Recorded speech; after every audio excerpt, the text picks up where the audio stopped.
금요일날 저녁인데 꽉 찼네요. 대선 열기가 벌써 뜨거워진 건지 아니면 이재명 시장님의 인기가 너무 좋으신 건지 잘 모르겠습니다. 이재명 시장 인기가 좋은 걸로 하겠습니다. 네. 예, 오늘 모임은 대선 예비주자 얘기를 듣는다 이고요. 언론광장, 언론노조, 새언론 포럼, 자유언론 실천재단이 공동으로 주최한 겁니다. 우선 지금 야권에서 굉장히 뜨거운 화제를 보고 계시면서 또 이 지방자치가 뭔지, 정치가 뭔지를 보여주고 계시는 이제 이재명 시장님을 모셨는데요.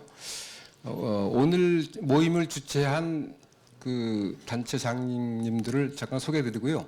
모임의 취지에 대해서 좀 말씀을 드리도록 하겠습니다. 우선 언론광장에 김중배 상임대표 나오셨습니다.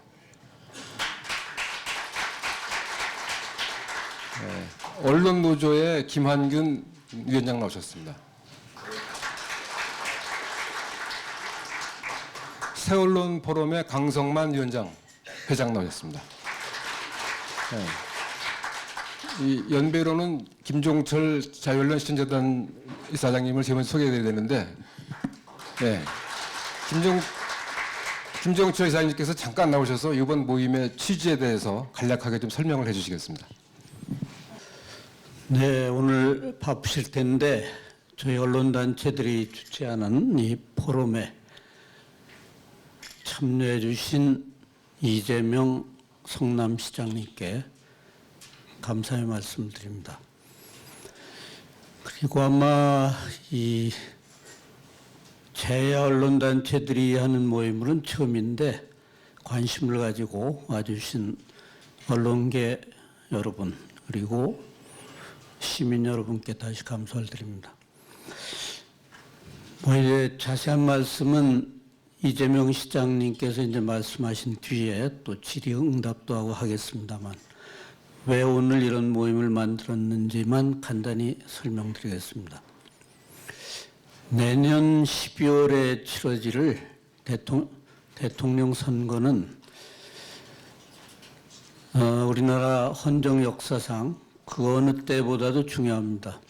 왜 그러냐면 지금 박근혜 정권이 이명박 정권에 이어서 8년 남짓 동안에 국가는 물론이고 민족 공동체를 완전히 파탄으로 몰아넣었기 때문입니다. 요즘 여러분들이 이 정권이 하는 행태를 보면 이게 도대체 정치를 하는 집단인지 국가 운영을 맡은 지도자도 없이 무슨 마치 조폭처럼 온갖 일을 다 하고 있습니다. 그런데 정작 언론은 몇몇 진보적 매체를 빼고는 집권당 대표가 장돌뱅이처럼 또는 무슨 표현을 못하겠습니다. 그 사람에 대해서. 국회의장을 모독하고 국회의장에 대해서 테러에 가까운 짓을 해도 KBS, MBC, SBS는 조금 정도가 덜하지만 전혀 보도하지 않고 오히려 그런 행태를 미화하고 있습니다. 그래서 내년 정권 교체를 위해서는 이 지금 낙하산 사장들이 지배하는 공영 언론을 민주화하고 또 해직 언론인들을 복직시키는 여러 가지 과제가 남아 있습니다. 더불어민주당이나 국민의당, 정의당이 언론노조가 주최한 모임에서 공약을 했는데 이 새누리당이 도대체 모든 일에 흙탕물을 뿌리기 때문에 전혀 실현이 안 되고 있습니다. 그래서 중요한 것은 내년 대선이 물론 각 당에서 경선을 치르고 최종적으로 단일 후보가 다시 말하면 범국민 후보가 나와서 정권 교체를 이루기를 바라지만 그렇게 하기에는 지금 여건이 쉽지 않다고 봅니다. 그래서 저희 언론단체들이 지금 대선 출마를 선언하신 분들 중에 형편에 맞게 이렇게 모셔가지고 앞으로 계속 말씀을 듣는데 특히 언론 문제에 대해서 앞으로 어떻게 하실 것이냐, 공약은 어떻게 걸 것이냐 이런 것을 좀 집중적으로 들어보고 말씀이 끝난 뒤에는 이재명 시장님은 행정가이시지만 이제 대통령이 되실 뜻을 굳혔으니까 뭐 너무 여기 이재명 시장님 지지자들이 많이 오셨다 하더라도 예의에 맞는 질문만 하지 마시고 무차별로 좋은 질문을 많이 하셔서 언론단체가 이 검증하는 첫 번째 후보로서 좋은 결과를 맺게 해주시길 바랍니다. 여러분 대단히 고맙습니다. 10년 전만 해도 저희가 뭐 산업화와 민주화를 이룬 나라라고 자부심이 대단했는데 지금 헬조선입니다. 그 정권 교체를 해서 좋아지는 뭐 당장에 좋아지진 않겠지만 정권 교체가 안 되면 아마 좋아질 가능성 자체가 원천봉쇄일 겁니다. 저희는 그래서 이제 그 이 대통령 선거에 나오실 뭐 여야를 막론하고 현재 여야를 막론하고 유력한 자를 이제 평평히 되는 대로 모시고 듣고자 합니다. 여러분 박수로 이재명 시장을 맞아주십시오.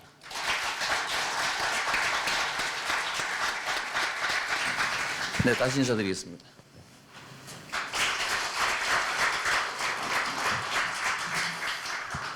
제가 언론계에 종사하시는 우리 사회의 대선배님들께서 제일 먼저 저한테 이런 자리를 만들어 주셔서 정말 감사하게 생각합니다.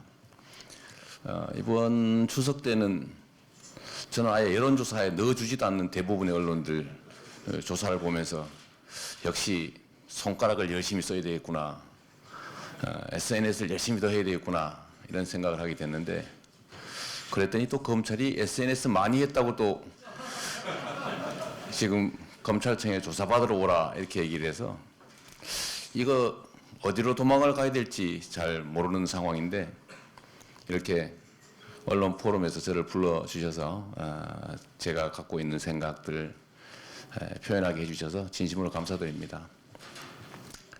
30분 정도라고 하니까 제가 대체적으로 우리 성남시 이야기, 뭐 제 살아온 이야기이기도 하고 또 제가 국민들 적은 분들이시긴 하지만 국민들께서 이재명이라고 하는 저기 변방의 기초자치단체장에게 관심을 갖게 된 이유가 또 성남시정에 있기 때문에 또 시정 설명을 잠깐 드리고 그 다음에 언론과 정치 또 오늘 뭐 그 부분에 대한 말씀을 좀 해달라는 부탁 말씀이 있어서 그 얘기를 좀 할까 합니다. 그 다음에 마지막으로 내년 대선 관련된 전망이랄까 뭐 저의 바람이 포함된 예측이랄까 이런 말씀을 잠깐 드릴까 싶습니다. 질문 응답은 정말 뭐 저는 아무거나 상관없습니다. 뭐 뭘 하셔도 상관없으니까 자유롭게 좀 해주시고요. 우선 이재명 또는 뭐 성남시장이라는 사람이 대한민국 정치사에서 처음으로 기초단체장임에도 불구하고 뭐 특별한 이력이나 스펙을 쌓지도 못했는데 국민들 극히 일각에서 약간의 기대를 갖게 된 이유는 역시 성남시정의 성과 때문이 아닐까 싶습니다.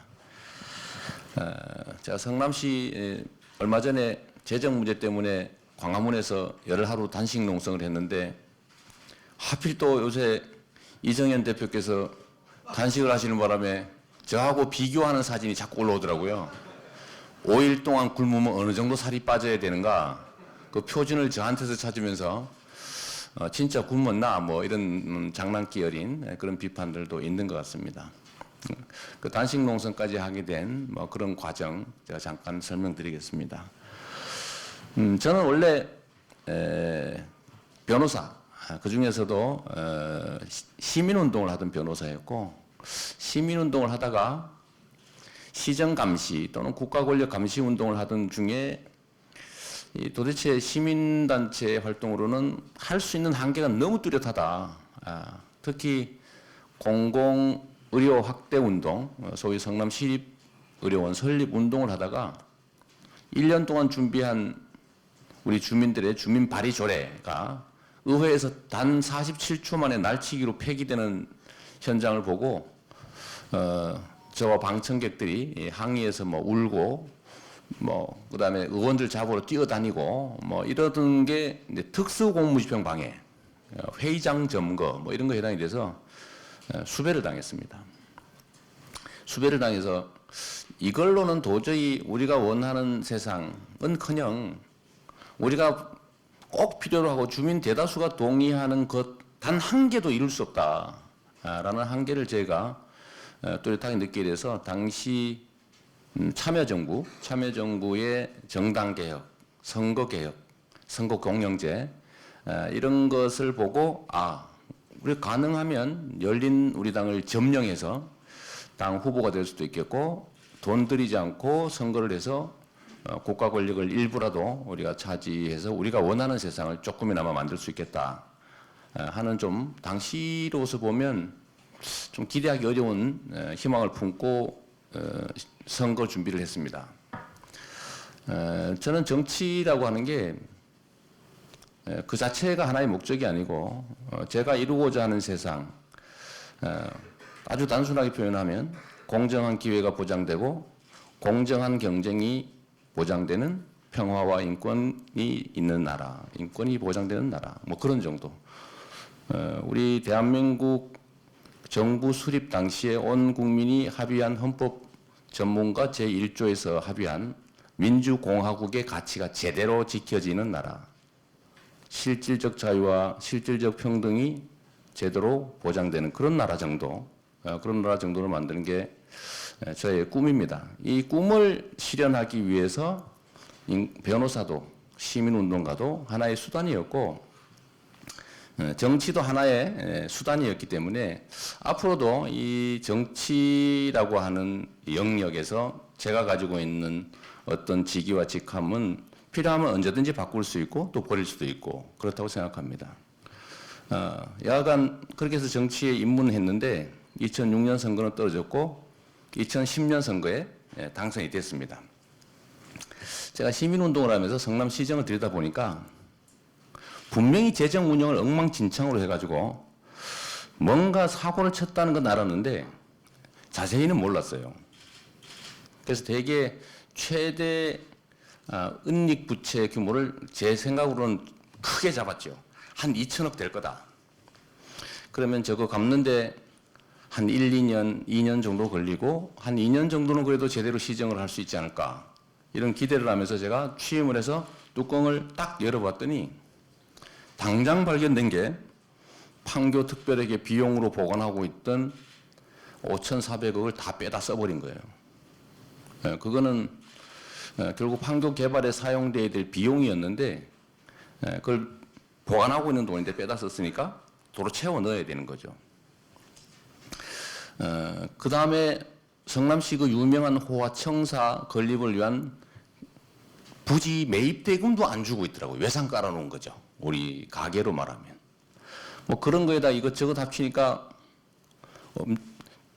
최하 6천억이 넘는 거예요. 그럼 나중에 또 발견해 보니까 더 많아서 뭐 7,285억까지 올라갔는데 이거를 도저히 갚을 수가 없다. 이게 연간 성남시 가용 예산이 전국에서 가장 많다고 하는데도 2,500억 정도 수준이고 1년간 쓰는 연간 일반 회계 총액이 1조 5천억 정도에 불과한데 무려 1년 예산의 절반에 해당되는 걸 즉시 다 갚아야 되는 그런 황당한 상황이었다는 거죠.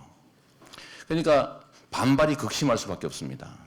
그래서 그거를 4년 내내 빚만 갚으면서 주민들하고 싸워서 예산 깎고 빚 갚고 싸워서 예산 깎고 빚 갚고 이거를 할 것인지 그리고 난 다음에 선거 끝난 다음에 이재명 시장이 한 게 뭐 있어 라는 얘기를 하면 그때 구차하게 이렇게 빚 갚느라고 이렇게 못했습니다 라고 하면 논쟁이 한 게 뭐 있냐 한 게 아무것도 못한 이유는 이거다 이런 논쟁이 되면 도저히 견딜 수가 없겠다고 해서 제가 4년 동안 먹을 욕을 한꺼번에 먹어버리자 이렇게 마음을 먹고 모라토리엄 이런 좀 사실은 법률에는 맞지 않는 그런 얘기를 한 거죠.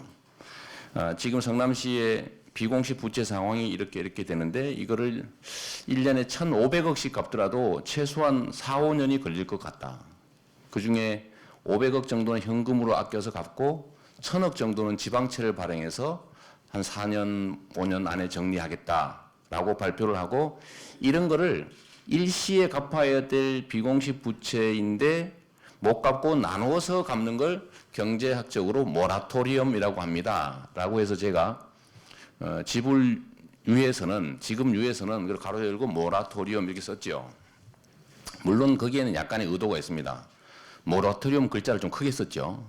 예, 그러니까 재미있는 그 키워드가 생긴 거 아닙니까? 그래서 성남시 모라토리엄이 아주 유명해졌고 첫날 이튿날은 이렇게 칭찬하는 분위기더니 아 용감하다 뭐 그러더니 한 2, 3일 지나니까 갑자기 거의 대부분의 언론이 180도 돌아서서 가짜다, 쇼다, 정치적 책략이다, 전임 정부의 책임을 떠넘기기 위한 뭐 정치행위다, 뭐 이렇게 막 비난이 쏟아지더군요.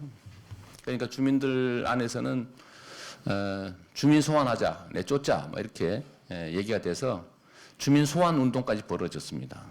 그래서 제가 100% 확신한 게 있었죠. 절대 주민 소환은 당하지 않을 것이다. 이번 홍준표 지사님 주민 소환 실패했죠. 동시선거 한다고 막 총동원돼서 투표를 해도 50% 투표할까 말까 하는데 누군가를 내쫓기 위한 단 한 개의 투표를 33%가 투표할 가능성은 제로다. 이렇게 제가 그래서 확신을 하고 그냥 밀어붙였죠. 결과는 제가 예상한 것보다는 좀 빠르게 정리했습니다. 연간 한 1,200억 정도씩 평균적으로 현금을 마련해서 그러니까 지출을 줄이는 거죠. 아시겠지만 지방자치단체는 세입을 결정할 권한이 없습니다. 국가가 다 정해주죠. 조세 법률주의, 조례로 정할 수 없어요. 다만 지방정부가 할 수 있는 거는 정해진 세금을 잘 걷는 거 그리고 이거를 지출을 결정하는 권한까지만 있는 거죠. 세입 규모를 결정할 권한은 없어요. 그래서 저희가 이걸 세입 중에서 누락되는 것 철저히 찾아내고 떼어 먹는 것 철저히 징수하고 지출 영역에서 부정부패적 요소, 예산 낭비적 요소를 철저히 통제하는 것 이런 것들을 열심히 했는데 놀랍게도 3년 6개월 만에 현금으로 4,572억을 마련해서 갚았습니다. 박수 치지 마세요. 이게 보니까 이게 언론인이 아니야 박수 치는 사람들. 아까 특별히 부탁했잖아. 그러니까 하지 마세요. 제가 동원한 건 아닙니다. 이게 신문에 기사로 많이 났더라고요. 그랬더니 보니까 그걸 보고 오신 분들이 있는 것 같아요. 박수 하지 않으시는 게 좋을 것 같아요. 오해하는 속에서 내가 동원했다고.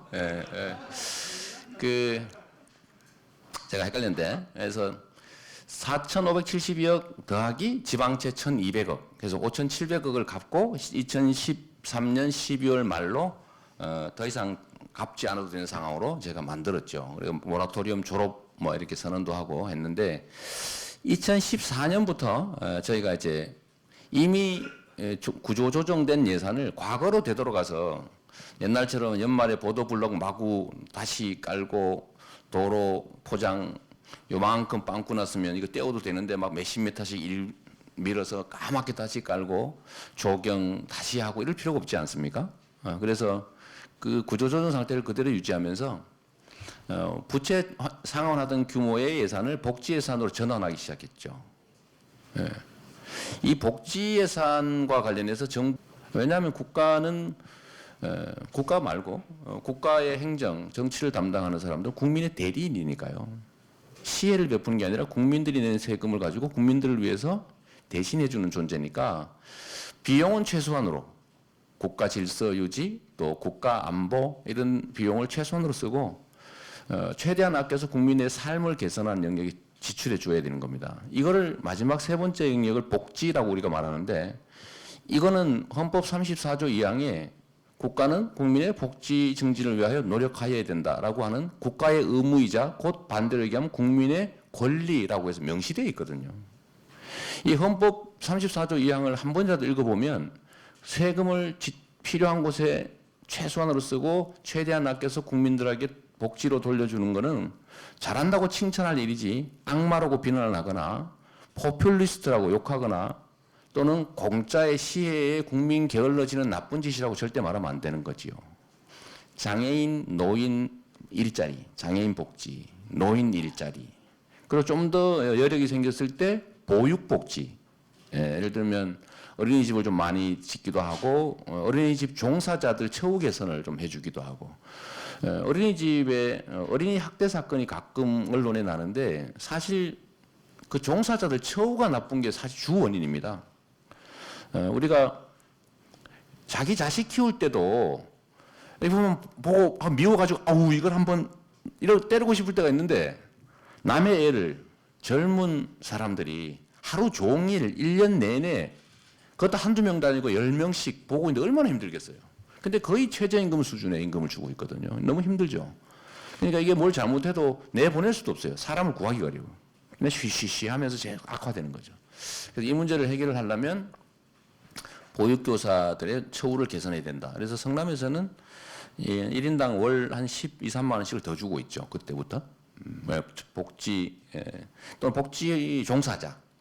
이거 되게 중요하지 않습니까? 사회적으로 보호받아야 될 분들에게 복지 전달하는 사람들인데 너무 처우가 안 좋아요. 뭐 그런 거. 그 다음 단계로 저희가 한 게 교육 지원입니다. 우리가 공평하고 공정한 세상을 만들어야 그 사회가 가진 자원과 기회가 효율적으로 사용되고 그 구성원들도 꿈과 희망을 가지고 새로운 그야말로 기대를 하고 살 수가 있는데 공정한 기회 보장이 그래서 매우 중요하지 않습니까? 그런데 그 공정한 기회 중에서도 제일 중요한 게 바로 자라나는 세대들의 교육 기회의 공정함이죠. 근데 실제 우리 사회는 교육 기회가 공정하지 못해요. 공교육이 제 역할을 제대로 못하다 보니까 사교육에 의존하고 사교육에 엄청난 비용을 투자할 수 있는 재산이 있는 사람들만 좀 더 많은 기회를 갖게 되죠. 결국은 재산과 지위가 그대로 상속되는 아주 안 좋은 현상을 지금 우리가 맞이하고 있어서 이 공교육 강화해야 된다고 해서 저희는 성남시 차원에서 그때부터 연간 200억 정도씩을 추가로 재원을 만들어 가지고 프로그램 지원을 하고 있습니다. 시설 지원 빼고 시설 급식비 이런 거 빼고 그러니까 학교에서 체험 학습 또는 취미 활동, 뭐 예체능, 토론 수업, 뭐 안전 체험 뭐 이런 거 다 시에서 지원해서 하고 있죠. 그게 한 200억 정도 들었는데 그게 2015년까지 되게 저희가 계산해 보니까 한 뭐 그런 이런저런 거 다 합쳐서 성남시 독자적으로 하고 있는 사업의 규모가 한 700억 정도 되는 것 같아요. 꼭 복지라고 할 수 없는 예를 들면 시민 순찰대 이런 거 포함해서 저희가 무상교복, 산후조리 지원, 그 다음에 청년배당 이 세 가지 정책을 시작했는데 정부에서 갑자기 이거를 올코트 프레싱으로 맞고 나서기 시작한 겁니다. 이거 성남시 너무 심하다 이거. 다른 데 안 하는 걸 너무 많이 해서 다 성남시로 이사 가면 어떡하되나 뭐 이런 걱정을 한 걸로 생각이 되긴 하는데 다른 지역과 차별이 너무 심하게 난다. 고 하면서 저희한테 복지 정책 중단을 요구했어요. 그만해라 이제. 근데 우리는 그렇게 말했죠. 아니 우리가 예산을 아껴서 세금을 더 거둔 것도 아니고 빚 갚아가면서 정부의 지원 받는 것도 아니고 그러면 이 예산을 아껴서 그러면 땅에다 파묻으란 말입니까? 라고 하면서 저희가 그냥 밀어붙였죠. 정부에서 막고 우리가 강행을 하다 보니까 이게 유명 정책이 돼버렸어요. 덕분에 제가 요새 뭐 잘 나오면 5%까지 지지율이 나오는데 그 중에 절반은 정부 덕이 아닐까. 그 절반의 절반은 검찰 덕인 것 같고요. 자꾸 불러줘가지고. 예, 그런 것 같아요. 나머지 한 4분의 1 정도가 제가 어떻게 한 성과인 것 같은데. 약간. 정부에서 시행령을 고쳐서 막아보기도 하고, 남경필 지사한테 청탁인지 압력을 가해서 대법원에다가 금지 소송도 해보고, 그래도 안 되거든요. 그러더니 마지막 단계에 나온 게 결국 성남시의 예산을 뺏어버리자. 이렇게 된 겁니다. 성남시가 이번에 새로 하는 그 3대 복지 정책 예산이 200억 정도인데 이거 합치면 한 1,000억 가까이 됩니다. 근데 정부에서 시뮬레이션을 했는지 안 했는지 모르겠는데 묘하게도 딱 성남시가 자체 납부하는 지방세 중에서 1,000억 정도를 다른 지방에 지원하는 식으로 지원할 수밖에 없도록 시행령을 고치는 작업을 시작한 거죠. 올해. 그래서 제가 광화문에 와서 농성을 시작했습니다. 이거는 두 가지 이유가 있어요. 제가 성남시장으로서 성남시의 이익을 지키기 위해서가 아니라 그거는 하나의 이유죠. 성남시 대표로서. 거기에 더하기 하나의 요소가 더 있습니다. 지방자치가 무너지면 민주주의가 무너집니다. 그리고 지방자치에서 자치의 핵은 권한과 예산의 독립인데 권한을 뺏는 건 쉽지 않으니까 예산을 뺏으려고 시도했고 예산을 뺏어버리면 권한은 껍데기가 됩니다. 알맹이가 없는 거죠. 뭐 권한이 있으면 뭐합니까? 돈이 없어 아무것도 못하는 거죠. 그래서 이 1,000억 정도를 뺐으면 경기도 6개시가 사실은 동시에 그 기준을 적용받으니까 총 한 5,000억 정도를 빼앗기게 됩니다. 이렇게 되면 자치단체의 자율성이 통째로 무너지게 됩니다. 제가 혹시 여러분 이 중에 오해를 하고 계신 분이 계실 것 같아요. 아마 그런 분이 많으실 겁니다. 성남시의 복지정책은 돈이 많아서 하는 걸 거다. 이렇게 쓴 언론도 사실 있고요. 그런데 실제는 아닙니다. 제가 지금 명확하게 통계적으로 말할 수 있는데 성남시의 시민들이 세금을 많이 내는 건 사실이에요. 제가 뽑아보니까 성남 시민들은 156만 원 정도의 지방세를 내고 있어요. 국세 말고. 156만 원 내는데 경기도에 있는 다른 시군들은 대개 80만 원, 적게는 40만 원 이렇게 내고 있습니다. 1인당 세금을. 왜 그러냐면 땅값이 싸서 그렇죠. 근데 분당, 판교니까 땅값이 비싸지 않습니까? 재산세, 취득세, 등록세를 많이 내죠. 세금을 많이 내니까 필수 경비를 자체 조달할 수 있는 거죠.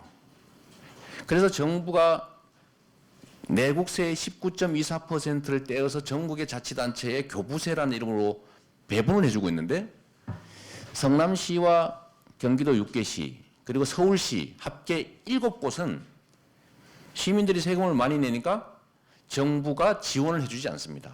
그래서 이걸 불교부 단체라고 하죠. 근데 이게 7개밖에 없다는 거죠. 나머지 243개 중에서 236개 자치단체는 정부의 교부세 지원이 없으면 즉시 부도입니다. 이걸 교부단체라고 해요.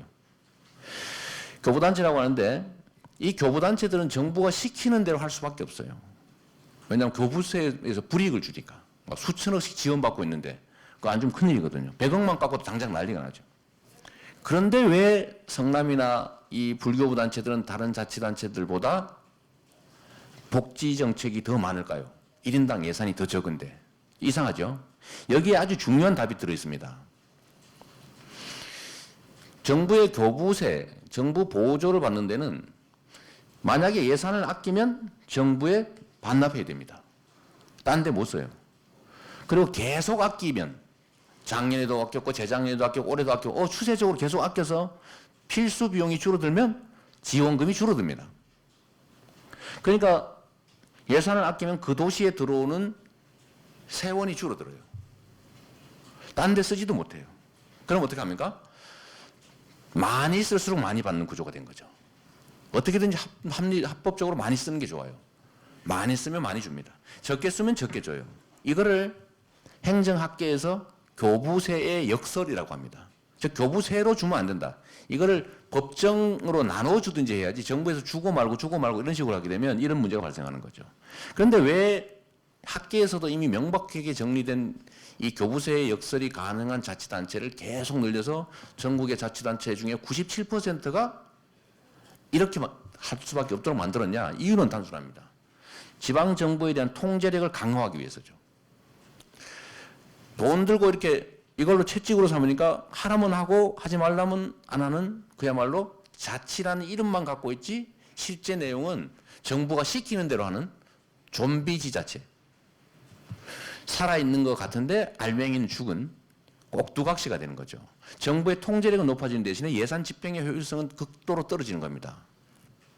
자치단체들 입장에서는 자기 만약 할 수만 있다면 예산을 최대한 아껴가지고 우리 주민들한테 뭘 많이 주는 거예요. 근데 이걸 구조적으로 막고 있단 말이죠. 이 교부세 제도라고 하는 게. 그래서 자치단체들의 예산 집행 효율성은 떨어지고 전국의 자치단체장들한테 제가 원망을 듣는데 다니면서 하는 얘기가 그겁니다. 이거는 해당 자치단체장들이 무능하거나 의욕이 없어서가 아니라 교부세 제도라고 하는 이 이상한 제도 때문에 어쩔 수 없는 거다 이게. 새로운 정책을 할 수가 없어요. 아껴도 딴 데 쓸 수가 없습니다. 근데 그런 문제가 있다는 걸 한번 꼭 말씀드리고 싶고 이게 성남시에서 딱 극단적으로 벌어진 일이죠. 성남시의 예산은 1조 5천억에서 6천억 왔다 갔다 합니다. 거기에 1년에 저희가 한 1,000억 정도를 마련한 거니까 대개 한 7% 정도라고 보면 되죠. 7%. 일반 회계 예산의 7%를 아껴서 전국에서 성남으로 이사 가자 뭐 아니면 성남시장 잘하네 뭐 한번 시켜보자 이런 얘기가 나올 정도가 됐는데 만약에 정부 예산에서 우리가 7%를 아낄 수 있다라고 하면 올해 일반 회계 정부 예산이 본 예산이 386조였고 내년이 본 예산이 400조가 되고 추경까지 합치면 430조 될 텐데 7%면 4, 7, 28, 30조 원이거든요. 그런데 지방자치단체보다도 정부의 낭비 요인이 훨씬 큽니다. 우리가 알지 않습니까? 지방자치단체 중앙정부의 감시 시스템이 아주 복잡하게 작동하죠. 도감사, 행자부 감사, 국민권익위 감사, 국민청지성 감사, 감사원 감사, 거기다 검찰, 경찰, 언론. 근데 중앙정부에는 이 중에 상급 단위의 독립된 감시 체계가 작동하지 않습니다. 그러니까 예산 집행은 훨씬 더 엉터리죠. 뭐 여기서 자세히 이해할 건 없지만 4대강, 자원외교, 방위비리, 총알 뻥뻥뻥 뚫리는 방탄복 특수부대한테 입혀놓고 대북 확성기 만들었는데 180억이라는데 알고 보니까 90억짜리고 이런 식으로 줄줄줄 세고 있는 거죠. 그래서 예산 낭비 요인을 저는 10% 정도는 가뿐하게 잡을 수 있다고 하면 40조 원입니다. 그러면 이 40조 원 또는 30조 원, 40조 원이면 진짜 우리 박근혜 대통령이 진심으로 하신 말씀인지 뭐 아니면 농담으로 하신 말씀인지 속이려고 한 말씀인지는 내가 모르겠는데 증세 없는 복지 진짜 가능해지는 거죠. 성남에서는 실제로 증세 없는 복지를 한 겁니다. 일반 회계 예산의 7%를 추가로 만들어냈죠. 증세하지 않았어요. 그걸로 빚을 갚았고 정부 지원 받지 않았어요. 그걸로 복지를 확대했죠. 눈에 띌 만큼. 미움을 받은 제일 큰 이유는 그건 같아요. 조용히 했으면 되는데 자꾸 말을 한 거예요.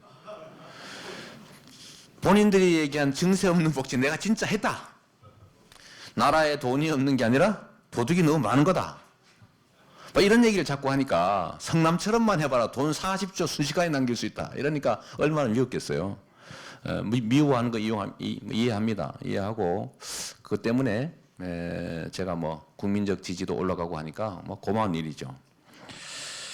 다음에 제가 성남 얘기는 이 정도 하고요. 이런 점 때문에 저는 이제 주목받게 됐고 대한민국 정치사에 없던 현상이 하나 생겨난 거라고 생각합니다. 언론과 정치 또 언론과 이런 요 주제로 좀 말씀 한번 드려보겠습니다. 분명한 사실은 사람들은 쉽게 판단을 바꾸지 않습니다. 사람들은 주어지는 객관적인 정보가 쌓이면 그에 따라서 결론이 저절로 생겨나죠. 그래서 사람들한테 저는 선거 때 저 지지해 주세요 이런 얘기하는 거 정말로 의미 없다고 생각해요. 안 바뀝니다. 문제는 정보죠. 평소에 정보가 일정한 이런 결론이 날 수 있는 정보를 부여하면 이 결론이 나는 거고 저쪽 정보 결론이 가능한 정보를 계속 입력하면 저쪽 결론을 자동으로 내지요. 편향적 언론들이 노리는 게 이거 아니겠습니까? 저는 전에 제 인생을 언론 때문에 바꿨어요. 저는 혹시 아는 분 계시겠지만 중고등학교를 못 다니고 그 공단의 노동자로 일했는데 산재 환자이기도 하고 산재 장애인이기도 하고 그렇습니다. 근데 뭐 보상받은 일도 없고 제가 공장에서 일하다 다쳐도 치료받는 기간에도 돈 월급 안 주니까 치료받으면서 한 손 기부싸고 한쪽 팔로만 일하러 다니면서도 거의 당연한 줄 알았죠. 제가 광주 민주화 운동을 당시에 광주 사태라는 이름으로 방송에서 봤습니다. 그때 제가 본 광주 그 피해자들은 폭도였어요. 아주 나쁜 나라를 뒤엎으려고 하는 북한하고 같이 놀아나서 대한민국 체제 전복을 노리는 폭도들이었습니다. 제 입으로 엄청나게 많이 비난했죠. 저런 나쁜 사람들이 있나. 아주 이건 순화된 표현이죠. XX 해버려야 돼. 저는 제 입으로 그렇게 말했어요. 그리고 그 안에서 저도 경북 안동 출생이라는 이유로 정말 하잘것없는 공장의 소년 노동자였으면서도 제가 자부심이 있었습니다. 전라도보다 낫다는. 얼마나 황당합니까? 우월감. 응? 그런데 제가 대학을 갔습니다. 대학을 갔더니 여전히 광주 사태로 도배하고 광주 민주화 운동의 얘기를 하는 사람들은 잡아서 구속시키고 이런 걸 제가 봤죠. 처음에는 제가 믿지 않았습니다. 이 유인물 수십 장을 뿌리고 그 유인물 수십 장을 만들기 위해서 밤을 새고 철필로 긁고 등사기로 밀어서 도서관에서 밧줄 타고 내려와서 뿌리고 5분 안에 잡혀가는 거죠. 잡혀가면서 바로 그때는 다 1년씩 실형 살렸지 않습니까? 그러니까 자기가 1년 징역 살 거 각오하고 유인물 배포한 거죠. 저는 그걸 처음에는 안 믿었죠. 아, 빨갱이들이 또 장난치는구나. 언론이 가르친 대로, 언론이 준 정보대로. 그러다 이걸 자꾸 한 번, 두 번, 세 번, 네 번 접하고 또 얘기 듣고 뭐 다른 아이들 보다 보니까 저 어느 날 제가 드디어 알았어요. 아, 내가 속은 거구나 이게. 언론이 거짓말도 하는구나.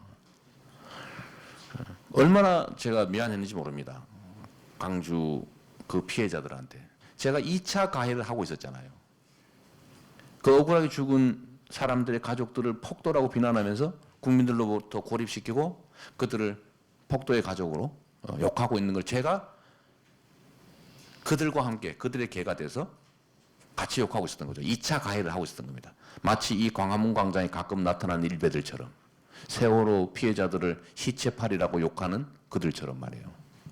그래서 제가 그걸 어느 순간에 알고 아, 속았구나. 그래서 광주는 제 사회적 어머니다 이런 얘기를 한 이유도 사실 거기 있습니다. 그래서 결국은 저는 바꿨는데 지금도 저는 그 생각엔 변함이 없습니다. 언론이 얼마나 중요하냐. 제가 교과서에서 배운 것처럼 입법사법 행정에 이은 제4부, 권력의 4부라고 보통 얘기하지만 실제로 제가 보기엔 4부를 넘어선 것 같아요. 특히 언론은 원래 이 사회에는 음지만큼 양지가 있는 거고 계곡이 높으면 참 산이 높으면 계곡이 깊은 것처럼 원래 권한의 크기만큼 책임이 따라야 되는 겁니다. 근데 이게 이상하게 권한만 크고 책임이 하나도 없는 이상한 별종들이 생겨나기 시작한 거예요. 이거 망가뜨리면 암 같은 거죠, 암. 권한과 책임은 같은 양이라 해야 돼요. 그런데 같은 양이 아니라 책임은 없고 권한만 잔뜩 비대한 이런 암적인 존재들이 많이 생겨났습니다. 그래서 언론에 대해서 저는 공적 책임을 강화해야 된다. 이거는 헌법과 법률에 의해서 특별히 보호받는 만큼 그에 상응하는 법적, 사회적 책임이 부과돼야 된다. 저는 그렇게 생각합니다. 그게 누가 소유했든 간에 특별히 보호받기 때문에 특별히 그에 상응하는 책임의 양이 보장돼야 된다. 저는 그게 핵이라고 생각합니다. 자, 마지막으로 내년 선거와 예를 들면 왜 이재명은 뭐 이런 시도를 하느냐라는 질문에 관한 일반적인 얘기를 좀 드리도록 하겠습니다. 저는 정치는 지배가 아니라 대리라고 생각해요. 국민은 지배하는 대상이 아니라 헌법에 써져 있는 대로 이 나라의 주인이죠. 실제로 돈을 내는 것도 국민이고 실제 권한을 맡긴 것도 국민이죠. 그리고 이것을 대신하는 사람들은 국민이 낸 세금으로 월급 받고 국민이 맡긴 권한을 행사합니다. 너무 당연한 얘기죠. 그러나 현실은 지배하고 있습니다. 국민을 뭘 주면 게을러지는 개돼지로 생각하는 사람들이 많은 거죠. 실제 그렇게 생각하는 것 같습니다. 그래서 정치는 국민을 대리하는 거다. 월급 받는 피용자다. 고용된 머슴이다. 라고 하는 점을 분명하게 해야 된다는 게 첫 번째고, 두 번째는 이 대의민주주의의 핵심이 주권자의 의견 형성 과정입니다. 의견 형성은 정확한 정보가 주어지지 않으면 정확한 의견 형성이 안 돼요. 그래서 저는 이 대리인들, 이 머슴들이 하는 행위 중에 부정부패, 머슴들이 농사 짓다가 아이고 집에 배고픈데 아니면 쌀밥 한번 해 먹어야 되겠는데 주인집 광에서 쌀 한 대 슬쩍 퍼가고, 저기 논 열 고랑이 있는데 한 고랑 귀찮으니까 대충 김 매고, 저는 그런 건 용서할 수 있다고 봅니다. 제일 심각한 문제는 주인한테 거짓말을 하는 거예요. 대리인들이. 이거는 대의 민주주의 체제를 통째로 부인하는 행위거든요. 그래서 저는 이 거짓말을 못하게 하는 정치 문화를 꼭 만들어야 된다. 그리고 국민들 속에는 그런 갈망이 들어 있습니다. 내가 주인으로 대접받고 싶고 거짓말하지 않고 진짜 말한 거 지키는 정치에 대한 갈망이 있어요. 저는 그걸 열심히 만들고 있는 중입니다. 작지만 제가 민선 5기 공약 이행률 매니페스토 운동본부 평가에 이행률이 96%입니다. 왜 그리 높은지 궁금하시죠? 제가 지킬 수 없는 공약을 안 했기 때문이에요. 지킬 수 있는 공약만 책을 한 권을 냈어요. 당연히 비율이 높을 수밖에 없죠. 이번에도 현재까지 평가로 보면 제가 1등을 달리고 있다고 합니다. 저는 관리하죠, 일부러. 이행률을. 왜냐하면 그건 증거이기 때문에. 누구나 국민에게 거짓말하지 않는 거 중요하고 말하는 거 지켜야 되고 말한 데 책임져야 된다라고 말은 하는데 증거가 없지 않습니까? 그래서 제가 증거를 주는 거예요. 증거를 쌓는 중이죠. 앞으로는 신뢰와 책임이 우리 국민들이 정치인에게 많은 기대를 할 겁니다. 신뢰, 믿을 수 있냐? 과연 빈말이냐? 그런데 지금 이게 바뀌고 있어요. 대중들은 이게 싫었습니다. 싫은데 방법이 없어요. 고립되어 있었기 때문입니다. 정치 집단이 있고 정치 세력이 있고 이 중간을 언론이 대중들하고 연결하고 있었죠. 정치가 하는 일을 언론이 국민한테 전달해 줬는데 지금까지는 게이트 키핑 역할이라고 그러나요? 필요한 정보만 전달해 주거나 그것도 이 자기들한테 필요한 정보만 아니면 살짝 비틀거나 아니면 심하게는 허위 정보를 국민들한테 전달해 가지고 국민들을 조종했죠. 동원했습니다. 동원을 했는데 전에는 다 고립되어 있으니까 다른 사람이 무슨 생각을 하는지 알 수가 없었어요. 내 혼자만 싸우고 있는 것 같아요. 그런데 이제는 이게 깨졌습니다. 저는 우리 사회가 혁명적 변화를 겪을 수밖에 없을 것이고 그걸 겪어야 된다고 생각하는 사람인데 이 혁명적 변화의 핵심은 정치와 국민 대중의 역관계가 뒤집히는 거예요. 정치인들이 자기들끼리 적당히 이합집산을 통해서 정한 답 던져주면 그 답이 마음에 안 들지만 억지로 선택하는 이런 상황이 계속되지 않을 거라고 봐요. 첫 번째 저는 그 징후가 2014년 7.3.1 재보궐선거입니다. 그때 당시도 정치권에서는 대부분 유명 인사하면 다 찍어서 무조건 당선될 줄 알았어요. 그래서 여기 꽂았다 저기 꽂았다 막 장기판 장놀 이렇게 했죠. 그런데 다 떨어졌습니다. 국민들이 드디어 저 사람이 선택하면 우리의 삶에 도움이 될까를 신중하게 생각하는 사람이 늘어난 거죠. 그때 저는 첫 징조였다고 봐요. 두 번째 심하게 나타난 게 저는 이번 4.13 총선이라고 생각합니다. 4.13 총선도 선택지를 강제로 줬죠. 국민들 기분 나빴는데 그 안에서 저는 새누리당은 민주당을 통해서 민주당은 국민의당을 통해서 국민의당은 호남에 묶는 걸 통해서 전 정치권에 뺨을 때려줬다고 생각해요.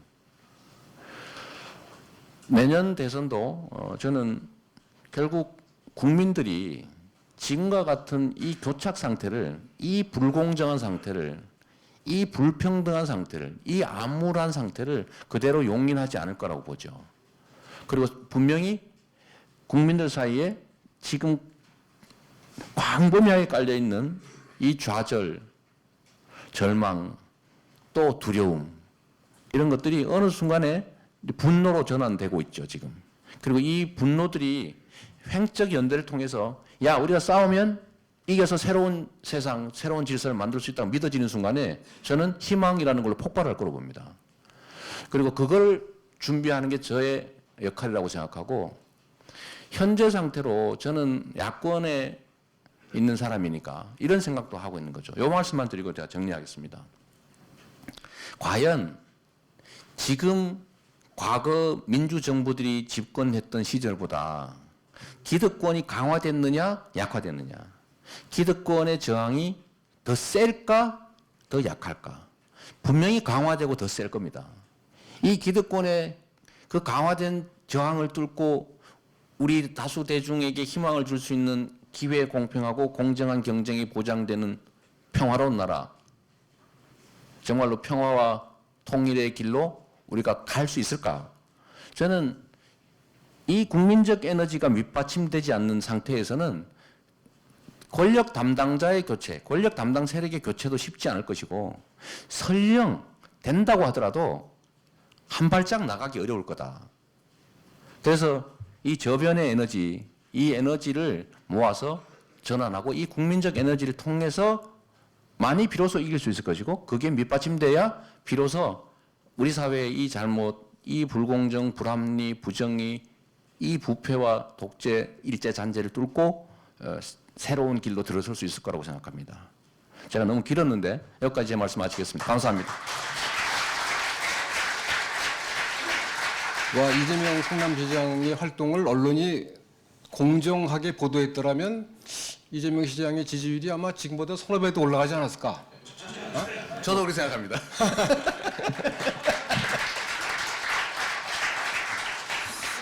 지금부터 질의응답을 하겠습니다. 근데 여성을 택하겠습니다. 통일운동을 하는 통일연문 시민회의의 대표 이기자입니다. 시장님의 그 강의를 세 번째 지금 듣고 책을 읽었습니다. 감사합니다. 이대로 대한민국을 치리하시면 정말 괜찮은 대한민국이 되겠다 싶어서 시장님한테 전에 한번 명예스러운 대통령 되지 말고 죽을 고생을 하는 대통령 좀 되어 주십시오. 그리고 오늘 정말 말씀 더 새롭게 좋았고요. 지금 대선 예비 주자로서 묻고 싶은 것이 제가 통일운동을 하기 때문에요. 통일운동을 하기 위해서 통일에 대한 모든 북한 관계 모든 것을 읽고 공부함으로써 알면 알수록 더 힘들고 어렵다는 것을 절감하게 했습니다. 그러나 이거는 꼭 해야 되는 거고 우리 민족의 장래를 위해서 반드시 해야 되는 거기 때문에요. 백해무익한 분단을 걷어내고 통일을 하는데 어떻게 접근하실 것이며 세계가 쩔쩔매고 있는 북한 핵은 또 어떻게 접근하실지 의견을 좀 말씀해 주십시오. 감사합니다. 네,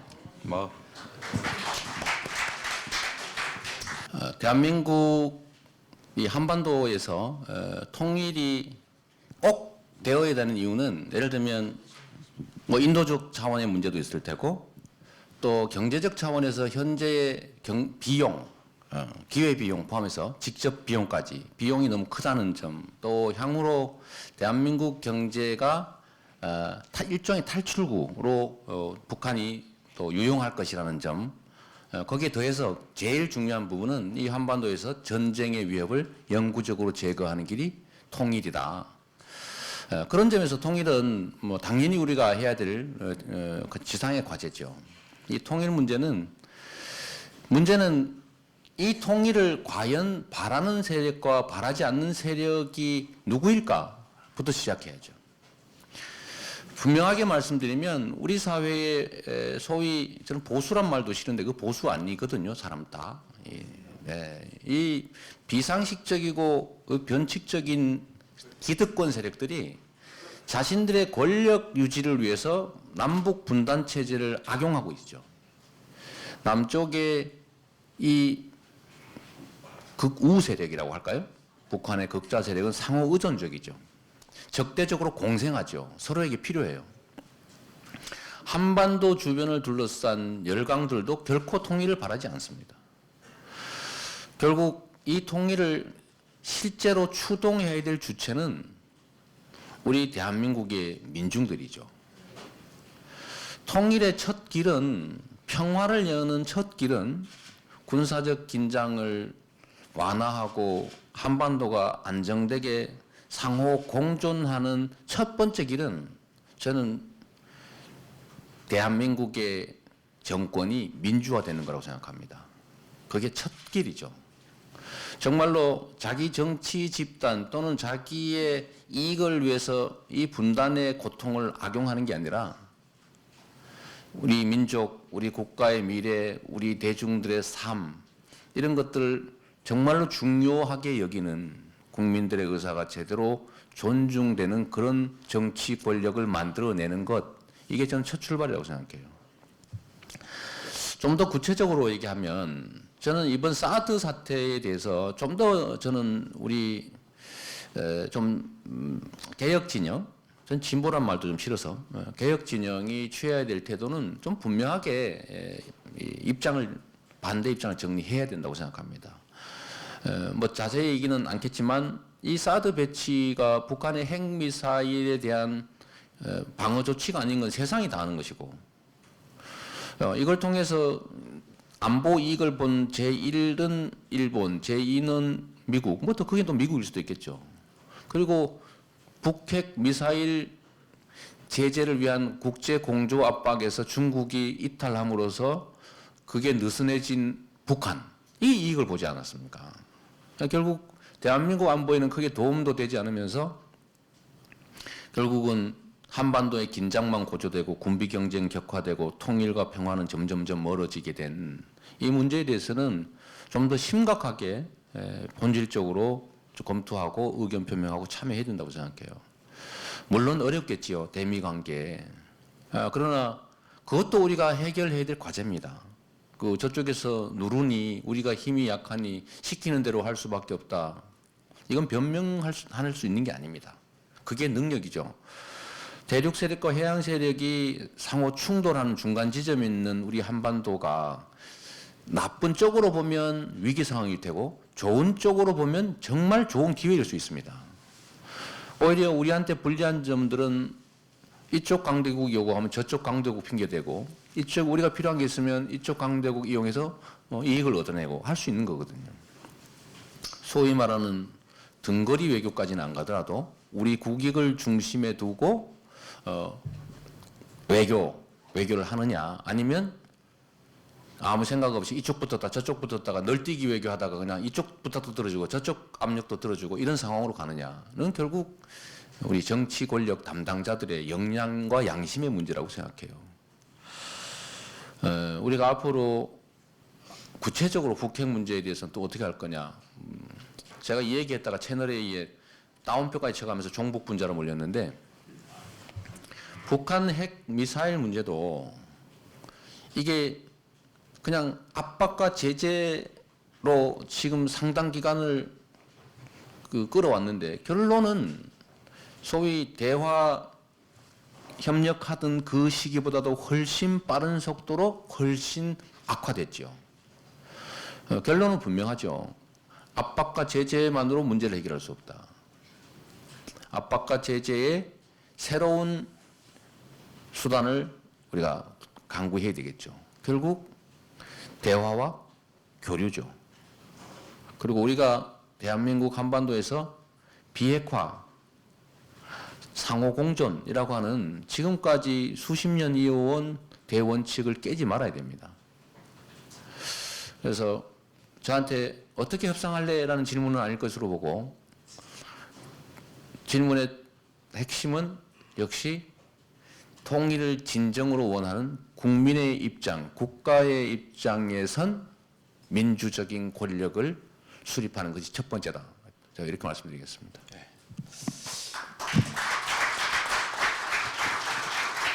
예, 저는 자동차 부품 관련한 개발을 하고 있는 엔지니어를 하고 있는 사람입니다. 권병빈이라고 합니다. 우리 대한민국의 지도자 분들 중에 정말 전적으로 지지하게 된 첫 번째 분이 이재명 시장님이라서요. 근데 얼마 안 됐습니다. 예. 저는 좀 일상적인 것에서의 느낀 것과 뭐 이런 것들을 시장님께서는 어떻게 생각하시는지 좀 듣고 싶어서요. 직장 생활을 하면서 이제 이렇게 느껴지는 부분인데요.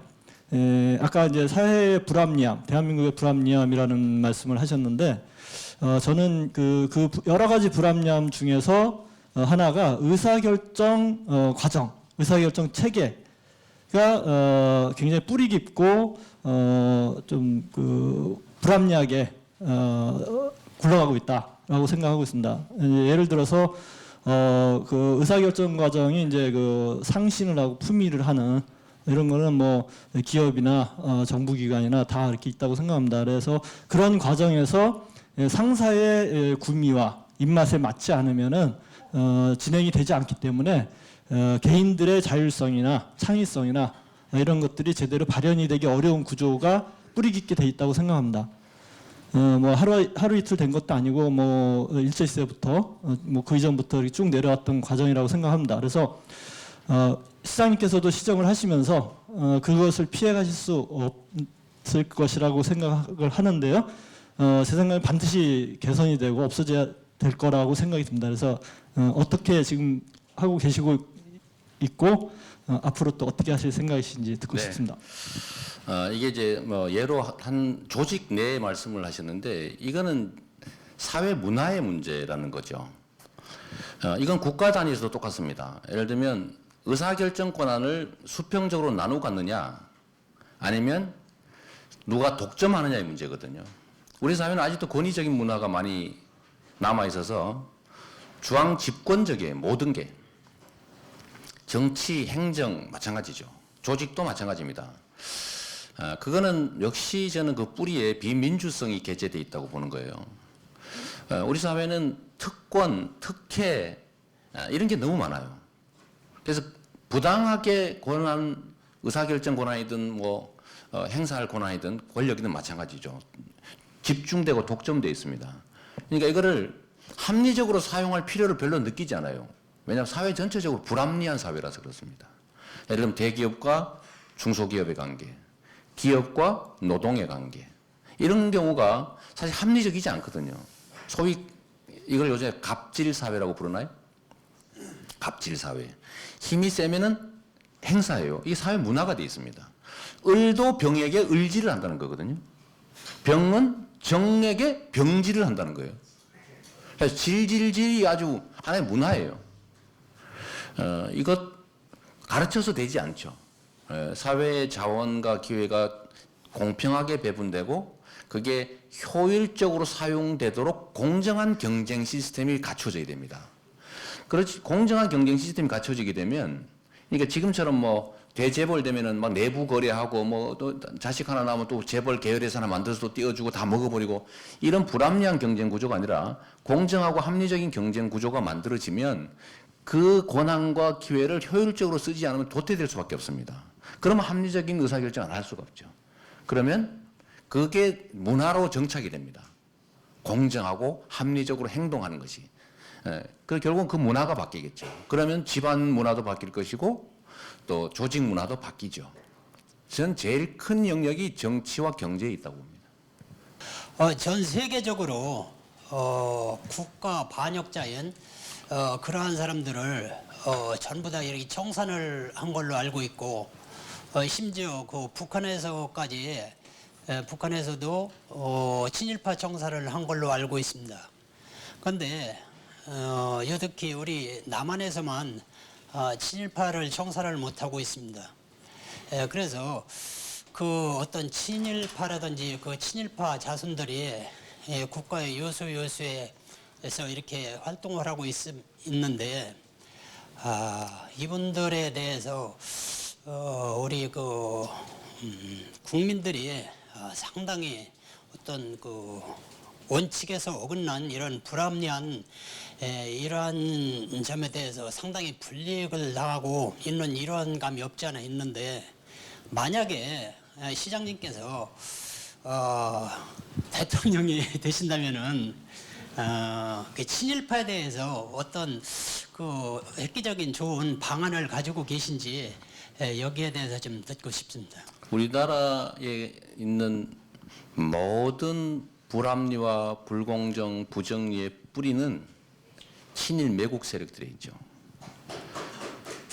그런 걸 박수를 칩니까? 그 당연한 얘기를. 그런데 하나의 정부가 수립되면 새로운 체제를 만들면 그 이전에 있던 그 불합리함과 부당한 비윤리적인 요소들을 청산하고 새롭게 시작해야 되는데 우리나라는 어떻게 된 게 친일 매국 세력들이 이 사회의 주류가 되어버렸어요. 주도적 세력이 됐습니다. 기득권자가 됐어요. 정치, 경제, 문화, 역사 모든 영역에서. 지금까지는 이들이 좀 창피한 건 알아가지고 내세우진 않고 쉬쉬했거든요. 그래서 최근에 갑자기 이 사람들이 얼굴을 뻔뻔하게 들고 친일 안 할 수 있는 사람 나와봐. 내가 뭘 잘못했다고 그래? 라는 태도로 뻔뻔하게 나오기 시작했어요. 이게 역사의 퇴행이죠. 사회의 퇴행입니다. 단죄해야죠. 방법은 여러 가지가 있겠죠. 아직도 독일은 나치 전범들 지금도 90 넘은 사람들 잡아서 징역 4년씩 보내고 있어요. 지금도 잡습니다. 영원히 잡죠. 우리가 그렇게 할 수 있을지는 국민적 합의에 따라야 되겠지만 저는 최소한 명백하게 친일 행위에 대해서는 공개적으로 확인해야 된다. 확인하고 기록 남겨야 된다. 그게 누구든 간에. 그래서 뭐 가짜 광복군이었니? 에? 무슨 그런 거짓말로 국민 속이고 그런지 못하게 명백하게 기록으로 확인할 필요가 첫 번째라고 생각해요. 두 번째로 그들이 가진 특별한 혜택이나 이런 것들을 과연 소구비법을 통해서 박탈할 수 있느냐? 저는 하고 싶어요. 그것도 그런데 엄청나게 어려운 일이라 국민적 합의가 정말로 필요하죠. 그래서 아까 말씀드렸던 것처럼 단순한 권력 담당자의 임무 교대가 아니라 국민적 에너지로 혁명적 변화를 만들어야 그런 것들이 가능하다라는 거죠. 형사처벌까지 갈 수 있을지는 모르겠어요. 그리고 거기에 또 반면으로 이런 거 해야죠. 이건 할 수 있는 일입니다. 친일 매국 세력의 반대쪽에 서 있던 독립 애국 세력들에 대해서 진짜 제대로 된 예우를 해줘야 됩니다. 비록 얼마나 남았는지 모르겠어요. 직접 당사자든 그 후손이든 최소한 그의 지금까지 그렇게 학대당하고 잊혀지고 무시당했는데 최소한 그것만이라도 그건 할 수 있는 일이니까 그거는 그 존중을 통해서 이렇게 후대에나마 존중받는다라는 점을 보여줄 필요는 있다고 생각합니다. 저는 그 DMZ 안에서 반농사를 조금 하고 있는 사람입니다. 저는 단문단답으로 네. 대화를 좀 주고받았으면 좋겠습니다. 제일 무서운 건데 이거. 여기 지금 서울대학교 그 장례식장에는 다 아시는 네, 백남기 네. 농민님께서 지금 계십니다. 이 원인이 어디서부터는지 그 근원이 어디서부터 왔는지 이 문제를 어떻게 해결해야 되는지를 좀 말씀해 주시기 네. 바랍니다. 장답으로 참 어려운 질문인데. 뭐 어렵지 않습니다. 근원은 전략산업이라고 할 수 있는 농업 경시에서 온 겁니다. 두 번째는 직접적으로는 박근혜 대통령의 쌀값 보전 정책, 그 공약을 어긴 데서 온 것이고, 세 번째 가장 직접적으로는 경찰의 무차별적 폭력 행위에서 생긴 것이죠. 그래서 이거는 거꾸로 가면 첫 번째는 경찰의 국가 권력의 무도한 대국민 폭력 행위에 대해서 반드시 책임을 물어야 된다. 그냥 넘어가면 안 되죠. 두 번째는 정부가 또는 정치인이 한 약속에 대해서 어떻게든 책임을 묻는 게 필요하다. 세 번째는 우리가 사회적 약자 영역이라고 할 수 있는 농업에 대한 정책적 보호 배려가 꼭 필요하다. 이렇게 얘기할 수 있겠습니다. 그리고 조금 네. 시장님께서 언급하셨습니다만 제 생각으로는 세월호 문제는 이 정권이 유지하는 한에는 결코 해결되어질 수 없다고 생각합니다. 그래서 내년에 대통령이 당선되신다면 어떻게 이 세월호 문제를 풀어가시겠습니까? 간단하게 해주시면 저도. 제조사에서 탈탈 털면 되지요, 뭐. 다른 사람 하는 것처럼. 그리고 탈탈 털어가 책임 있는 만큼 책임 묻고, 그야말로 이거 공식 석상에는 말하기 좀 그런데 작사를 한번 내고 그러면 되는 거죠. 책임을 물으면 되는 거지 뭐. 한 가지만 더 여쭤보고. 예. 마음먹으면 얼마든지 할 수 있어요. 대통령이 되신다면은 이렇게 시민과 국민과 직접 대화할 수 있는 자리를 마련할 수 있겠습니까? 트위터로 쓰세요. 그건 다 볼 테니까. 네, 감사합니다. 네, 감사합니다. 안녕하세요. 저는 언론노조에서 활동가로 일하고 있는 원미라입니다. 저는 이재명 시장님 페이스북, 트위터, 인스타그램 다 팔로우를 하고 있는데 제 댓글에는 한 번도 답글을 달아주신 적이 없어서 조금 섭섭했는데. 쪽지를 보내세요. 쪽지를. 네, 알겠습니다. 짧게 질문 드릴게요. 최근에 페미니즘 이슈가 사회적으로 되고 있는데 성남시에서 혹시 가지고 계신 여성 정책이 있는지, 앞으로 대통령이 되신다면 여성 정책으로 어떤 걸 생각하고 계신지 궁금합니다. 저보고 누가 본인은 페미니스트라고 생각하느냐 이렇게 얘기를 해서 운동가냐라는 질문이라면 그건 아니다. 그러나 남녀가 동등한 대우를 받아야 된다는 점에 동의하냐라고 하면 철저한 페미니스트라고 할 수 있다. 제가 한 얘기 중에 이런 얘기가 꽤 그 인터넷 카페들이 많이 돌아다니던데 원래 남자 여자가 하기로 되어 있는 일은 없다. 우리 사회에서 정한 역할 분담이죠. 근데 그게 마치 천부적인 것이냐 이렇게 강제하는 측면들이 있는 것은 우리가 좀 본질적으로 되돌아봐야 될 필요가 있다. 성남시에서 하는 여성 정책, 근데 이게 참 문제입니다. 뭐 저도 이런 얘기 자주 듣는데 딱 떨어지게 여성 정책이라고 여성만을 위한 독자적 정책이라고 할 만한 것들은 사실은 많지 않아요. 그 되게 곤란한 질문인데 여성이 관계된 정책들은 많죠. 예를 들면 뭐 육아, 뭐 보육, 출산 또는 뭐 교육 문제도 일부. 근데 여성의 사회적 진출을 돕기 위한 뭐 교육 프로그램 뭐 이런 것들은 좀 하긴 하죠. 여성들의 재사회화를 위한 프로그램 뭐 이런 것들 좀 하는 게 있고. 근데 눈에 띄게 딱 이거다. 성남시만 봤을 때 이거다라고 하는 건 좀 없는 것 같아요. 미안하게 생각하고요. 남녀 평등을 확보하기 위한 정책들은 꾸준히 좀 필요할 것 같습니다. 저는 외국인 범죄 추방 시민연대 대표 조동원입니다. 두 가지만 질문하겠습니다. 지금 대통령들이 많이 교체가 됐습니다. 그런데 현재 분단 상황은 달라지지 않고 있고요. 이 원인이 아까 조금 전에도 만학의 뿌리가 친일파 반역자다 그랬었는데, 이 친일파 반역자의 뿌리는 재벌, 언론, 그리고 조중동을 비롯한 언론, 그리고 재벌, 군부, 고위 관료들은 권력 공동체를 이루고 있는데, 이 권력 공동체를 해체시켜버리지 않는다면 세상은 달라지지 않습니다. 단 5년간 대통령이 된다고 세상 달라지지 않거든요. 그래서 권력 공동체를 해체시켜버리는, 첫째는 조중동을 많이 비판했지만 한 번도 조중동 폐간시켜 본 적이 없고요. 그리고 반역자의 목숨만 그 전두환 노태우가 지금 살아있고 사회정의가 무너지고 있고 사형시켜버려야 된다고 저는 개인적으로 생각하는데요. 그 문제 하나고요.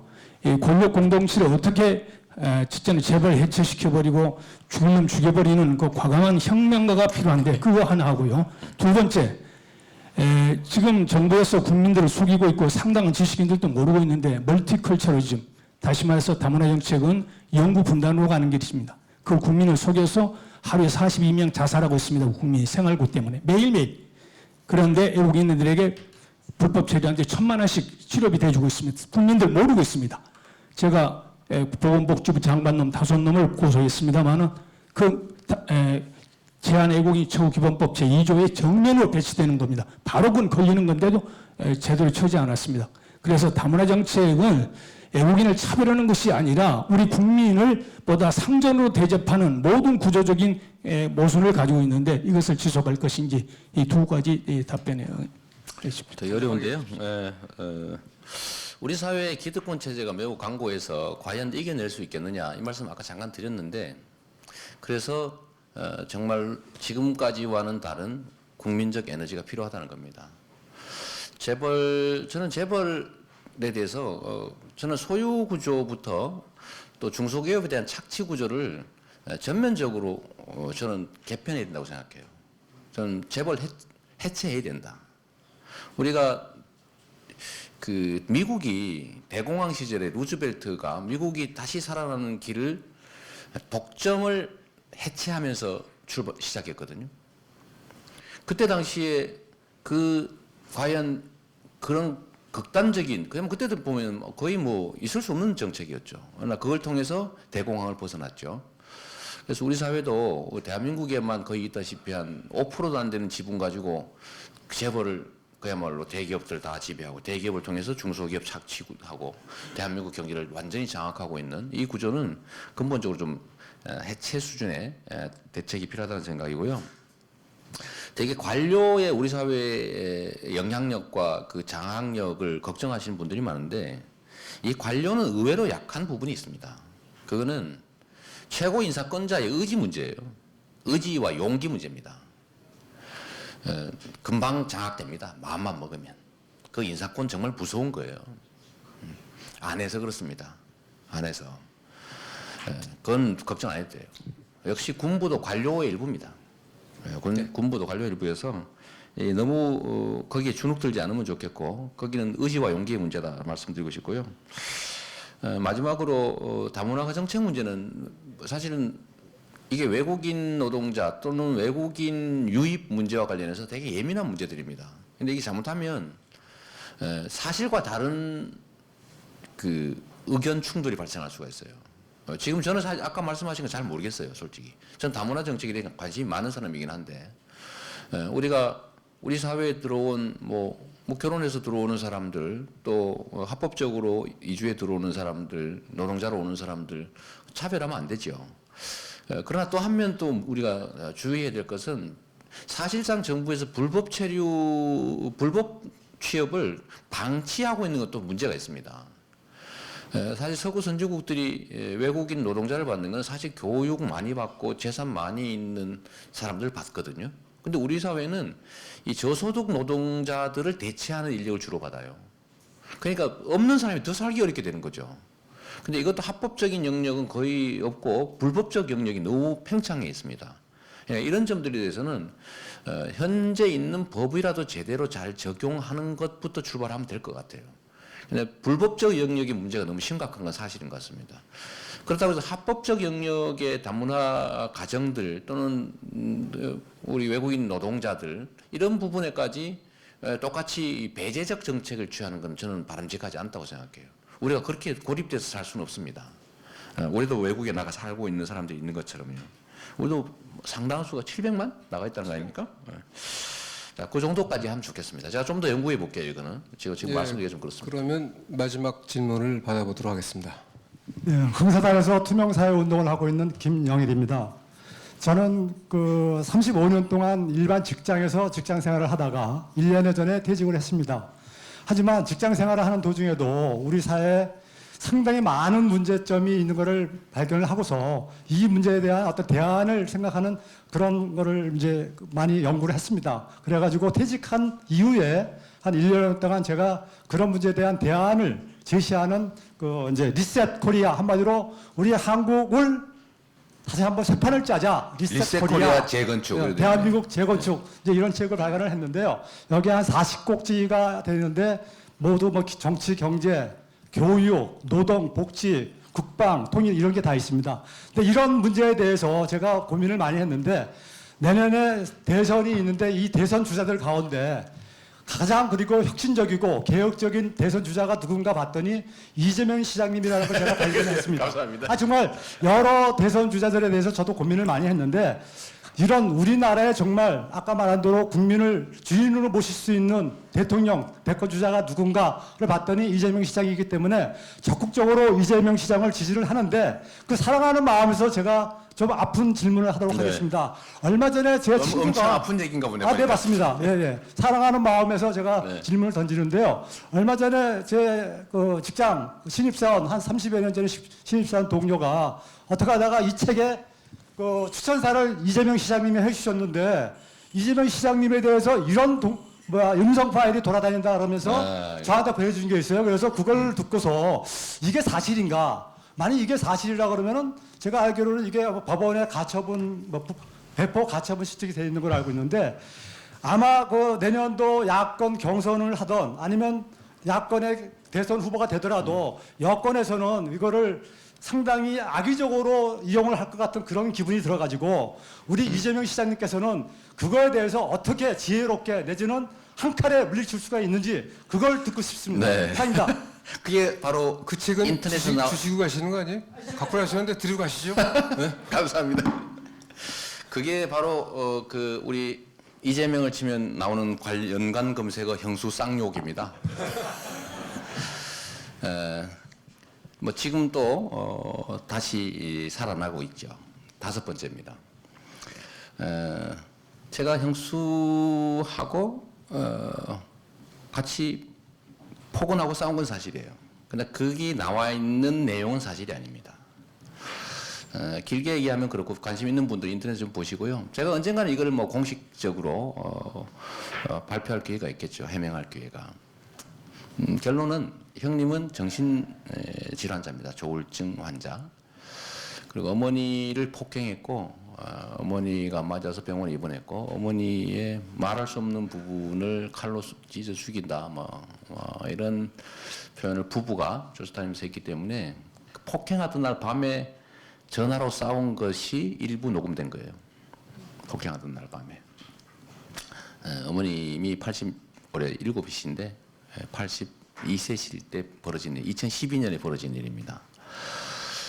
그렇게 된 이유는 형님이 저한테 이런 인사청탁, 대학 교수 자리 알선 이런 부탁을 제가 안 들어줬기 때문에 발단이 됐고 제가 전화를 받지 않기 때문에 어머니한테 전화 연결을 강요하면서 시작돼서 어머니를 폭행하는 사태까지 이르렀고 또 그 과정에서 이거를 악의적으로 악용한 국정원의 김 과장이라는 자가 있었고 국정원의 김 과장이라는 자는 우리 형님에게 이재명 시장이 그때 통진당 수사할 때입니다. 30명과 함께 구속된다, 간첩이다, 뭐 이런 얘기를 했다고 해요. 통진당 간첩 30명과 함께 바로 9월 30일까지 구속된다. 이 말을 듣고 형님은 저를 내쫓을 수 있다고 확신했고 여기에 새누리당 고위직 한 분이 또 이렇게 얘기했죠. 형님한테 비례대표 주겠다. 그래서 성남시에 나는 시장하고 너는 의장해라. 이렇게 바람을 넣어서 형님이 신나서 저를 내쫓기 운동을 하다가 결국 그 일이 벌어졌어요. 그래서 이거는 저는 뭐 그렇게 얘기할 수 있죠. 만약에 그 자리에 실제 있었으면 제가 갔을 때 어머니 맞아서 입원했고 집안 살림 다 부셔졌고 경찰에 조사받고 나오는 어머니가 신고했어요. 뭐 도저히 어떻게 할 수가 없으니까.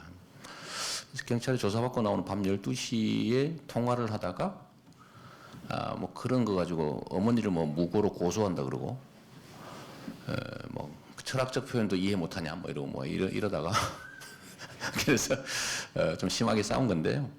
저는 뭐 이게 국민들이 그 전모 앞뒤 관계를 다 이해하면 다 알게 되면 저는 납득하려고 생각합니다.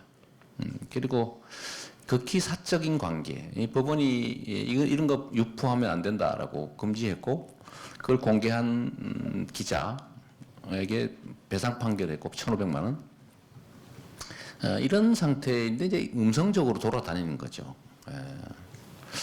그래서 이거는 저는 뭐 나중에 다 그런 점들 때문에 저는 크게 타격받지 않을 거라고 생각해요. 이게 2012년에 벌어진 일인데 2014년에 어버이연합이 성남시에 와서 이거 틀고 다녔어요. 틀고 다녔고 뭐 인터넷에 뭐 수십만 건 조회됐고 지금도 뭐 돌아다니고요. 얼마 전에 올 5월 달쯤에는 전국에 카톡망이 다 돌았습니다. 받은 분 많을 거예요. 특정 정치 세력들이 운영하는 전국 카톡망이 있습니다. 거기로 전국에 돌았죠. 전 세계에. 근데 별로 타격 없더라고요. 생각하는 것만큼. 그래서 저는 별로 그렇게 걱정 안 합니다. 뭐 보기 따라도 다르겠지만. 네. 뭐 이거 말고도 많아요. 종북, 불륜 뭐 많습니다. 마지막 질문이라고 사회자가 저는 이야기를 뭐 하셨는데 밤새도 좋습니다. 예, 그럼에도 불구하고 언론 단체들이 사실은 이재명 시장님께 언론 관련 현안에 대해서 질문을 안 드릴 수가 없어서 좀 양해를 해주신다면은 제가 좀 질문을 드릴까 합니다. 예. 지난 20대 국회가 출범한 뒤에 7월 21일 날 국회의원 162명이 공영방송 KBS 그리고 MBC, EBS의 지배구조 문제. 지배구조 그러면 굉장히 어렵게 느끼십니다만 이사 숫자. 예, 사장을 누가 뽑느냐 하는 겁니다. 청와대가 뽑느냐 누가 뽑느냐 하는 문제인데 저는 이게 이제 굉장히 편향적으로 돼 있어서 KBS 같은 경우에는 7명이 여권, 4명이 야권 추천 이사들입니다. MBC 같은 경우에는 6대 3입니다. 어떤 안건을 논의하더라도 7대 4, 6대 3으로 결정되는 거죠. 그래서 이 문제가 이제 발의되고 있는데 20대 국회에서 전혀 논의에 진척이 없습니다. 저는 지금 이정현 녹취록에서 저는 그 증거를 볼 수 있다고 생각을 하는데요. 청와대가 직접 공영 언론에 대해서 보도 내용에 대해서 이래라 저래라 빼라 마라 이런 일들까지 벌어졌고요. 이 지배구조 개선 문제는 박근혜 대통령께서 지난 대선 후보 시절에 공약한 사항입니다. 그런데 약속이 지켜지지 않았죠.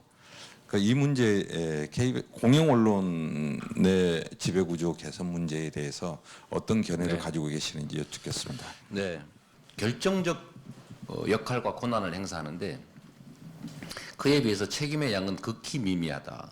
특히 최근에 그 현상이 심각해졌습니다. 그래서 지금 제가 알기로는 지금 개혁안 내용이 이 공중파를 사용하는 방송에 대해서는 여당에게 한 개 의결권을 더 주자. 그러니까 7대 6이든 뭐 5대 4든 한 개 정도 더 주고 사장을 선임하는 이 주요 의사 결정에 대해서는 3분의 2의 동의를 받게 하자. 뭐 이런 안이었다고 해요. 맞죠? 저는 이게 당연히 필요하다고 생각하고요. 의지를 갖고 밀어붙여야죠. 제가 2019년 정도겠군요. 2009년 이 소위 종편을 포함한 언론개혁법 그때 강행 처리될 때 제가 한 100일 동안 분당에 텐트 치고 반대 서명 받고 했던 기억이 있는데 언론이 공정하게 정말 국민과 국가를 위해서 복무하게 하는 건 정말로 중요한 일이죠. 근데 일부 논리가 이건 개인들이 출연한 것들이니까 영업의 자유 또는 재산권의 자유, 뭐 재산권 이런 보호 차원에 접근하는 경향이 있습니다. 그러나 언론은 그러면 안 되는 거죠. 사회적 공기이기 때문에 그렇습니다.